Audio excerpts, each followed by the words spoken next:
Америк нэгдсэн улсын ерөнхийлөгч Дональд Трамп бензиний 1 галлон тутамд ногдуулдаг 18.4 центийн татварыг тохиромжтой үе хүртэл дүр цуцлана гэж мэдэгдсэн ч энэ нь Конгрессийн зөвшөөрлөөр хэрэгжих боломжтой юм а.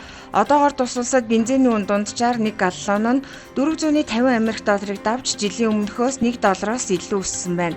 Дизель түлшний хувьд үнэ нь 5 сарын 10-нд 1 галлон нь $562 төрж 2022 оны 6 сарын түүхэн дэд түвшиндээ хүрэхэд ердөө 21 цент дутуу байгаамаа. Энэ нь ачаа тээвэр болон бараа бүтээгдэхүүн хүргэлтийн зардал эрчим хүчний үнийг өсгөх эрсдэлтэй байгаа бөгөөд инфляцийн дарамт дундаж орлоготой өрхүүдэд хүчтэй тусгаар байна. Тиймээс Америк нэгдсэн улсын эрх баригч хоёр намынхан Трампын санаачлагыг дэмжих магадaltaй.